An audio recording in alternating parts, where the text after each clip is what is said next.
2013, when I made my debut, they were kind enough to allow me again to perform as an actor. And in 2017, I'm nominated as a Best Actor. So it's a nice story to tell, right? It's amazing. What do you think is the secret to staying relevant? I think it's letting go of the known. You know what I'm saying? You know, when you are like really talented and you learn, you acquire skills, you try to hold on to everything that you know. But there is a time when you let go of those things. I would quote my favorite Cohen line. It says that you lose your grip and then you slip into the masterpiece. So that is what it is. Till the time you know the why of doing what you do, you don't need an inspiration. I have started from nothing, absolutely nothing. It's not even zero, it's like minus, because I was doing something else. There was a momentum to become an engineer, and suddenly I discovered this thing that I really like. And I start doing it. But at the same time, as a kid, I also had many dreams, like common dreams. You know, I'll buy my own house and I'll buy this car, it's a luxury car. So these things were there. And now when I started following my my dream, in the sense of changing my career, I started earning money to an extent that I could actually afford all these things. What happened that while I was doing my work, I also was realizing this fact that everything that I stayed with for so many years, for like 20 years of my life, thinking that one day I'll get this and then I'll arrive, I'll be successful. Those things just stayed with me for a few days. And I very quickly got used to owning those things, and there was no excitement left. So I was like, oh, this is not the way to go. But then the only way to go is to be myopic. So another goal, another goal, another goal. But it doesn't give you anything. The entire process will bore you until unless you get something. And it will just hit you for like few days and then again. So it's like 95% of boredom and 5% of excitement. But if you do something every day that excites you, you will get all those things. You'll get the spikes in between. But at the same time, you're enjoying the entire process.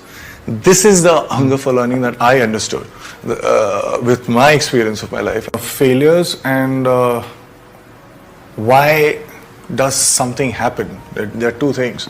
And I think I have a different take on both the things. And it's very, very different from what is general point of view. Like failures, it's extremely important. I think I would value a massive failure more than a mediocre success. But having said that, that's not my intent, why I'll do something. But the most important thing is that the whole knowledge structure of education in our schools or anything, we are taught to be so careful.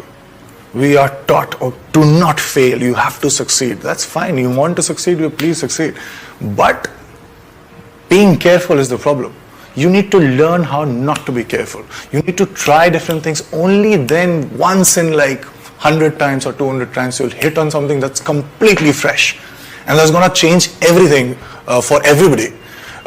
So it's extremely important to fail, because without failure, you cannot get something new or fresh. You will be a very good repetition of something else, if that makes you happy. And number two is that we make logical sense of everything only looking backwards. I became an actor because I had a problem. I was an introvert. You know, I'm the youngest in my family, and I was so pampered in my house that when I used to step out, I didn't know how to deal with people. So I gradually became this very shy introvert kid who could not talk. Well, I still cannot talk. And I have this stage fright. So in case, so what I do generally as an actor is I hide behind all these fascinating characters, and then I'm confident. You know the importance of hard work, perseverance, and vision, focus, self-belief, and etc., etc. So I don't need to talk about that. But after deep thinking, I zeroed down into two things that I can actually discuss about. These two things talk about chasing your dreams and actually living your dreams, which unfortunately nobody mentioned to me when I was starting out. Those two things are the biggest lie and the only truth about success that I was told about. Now, the biggest lie was money plus recognition is equal to happiness, is equal to success. So let me begin by mentioning that I come from a very middle class family. And when I was growing up, money was a big differentiator in my life. Also, in the 3 generations of my family that I know of, that are documented, nobody knew what fame felt like. So basically, both money and recognition were missing when I started out. So I already started out as a failure. Let me be very precise. My family told me that I had to become an engineer. Once I'm an engineer, then I can, try civil services examination, and then probably, that will be like opening the doors for all kind of happiness, and I'll be forever successful. I'll be forever happy. This is the conditioning that I experienced when I was growing up. Alright, fair enough. Good deal. So I became very good in studies. Did fairly well in my 10th board exams. And then off I went to Delhi for my +2, got myself enrolled in a nice school, and Vidyamandir and Fiji and half a dozen of other coaching institutes. And I used to share my room with 3 other similar aspirants. What it meant was, every day after finishing my assignments, school assignments, and preparing for my engineering entrance exam, I had to wash my clothes and I had to cook food for myself. But I wasn't complaining. Well, it was worth it, because after all, I was, for the very first time in my life, I was so close to become successful for the first time in my life. So yeah, finally I slogged, I got selected for several engineering colleges, and I decided to take admission in Delhi College of Engineering, which is now known as DTU. You should be happy because you're supposed to be happy. But it wasn't working that much. Something was missing. There was a void that I could feel. So I thought maybe something bigger was required. For some reason, incessantly, while the first 18, 19 years of my life, the future me was much happier, much successful than the present me. So I was like, alright, fine. So I was forcing myself. I promised, I started preparing for civil services examination, and I was forcing myself to slog, but I was bored. UPSC exams were still far away. In the meantime, I thought of doing theatre, and I thought to learn dance, because to counter the shyness that I still have. Once I started with performing arts, I knew one thing for sure. I knew that I quite liked it. And 3 years later, imagine me sitting in the campus, and I'm thinking, alright, I'm really interested in performing arts. And all I want to do is to earn money and to be recognized. So if I become a movie star,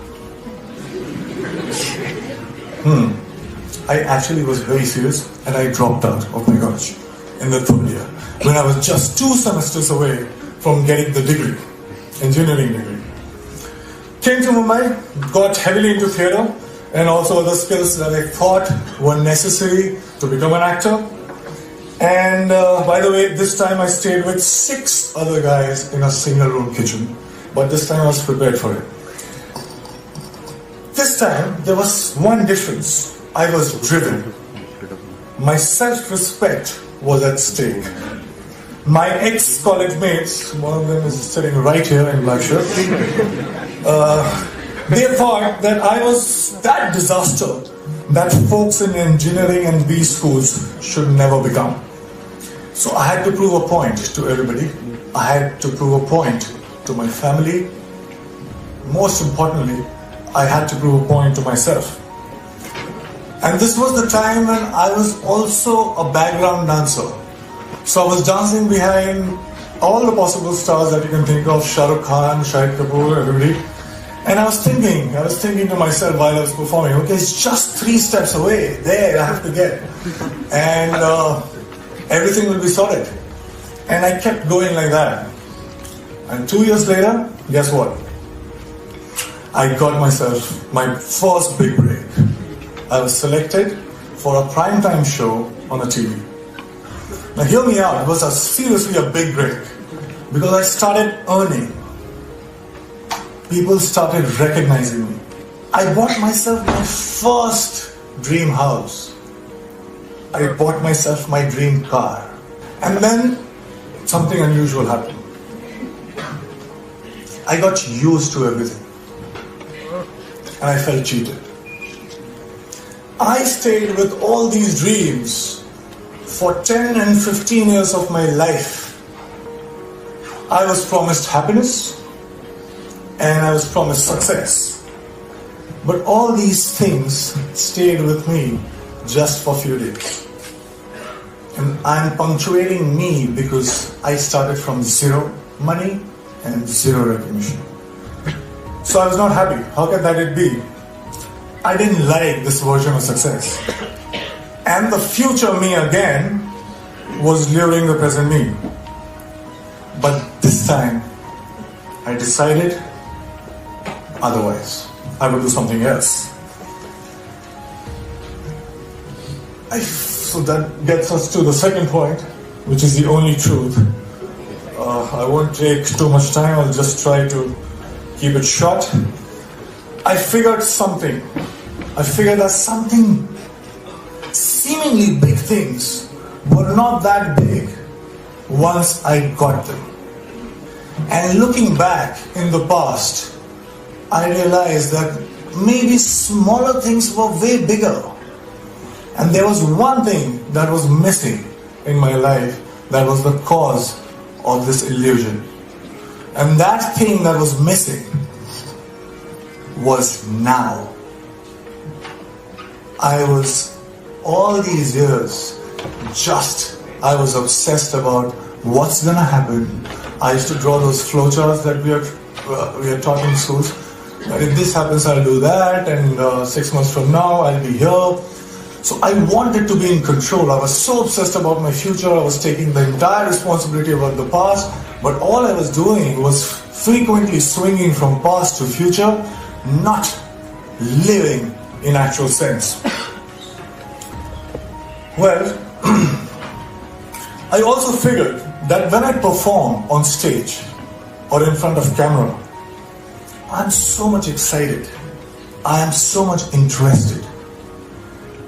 I was paying so much attention that there was no room to think about future or the past. I was just there, in the moment. I was alive in true sense when I was performing. And for the first time, trust me, in a long time, I understood the true meaning of success, which was not money plus recognition, but it was now plus excitement.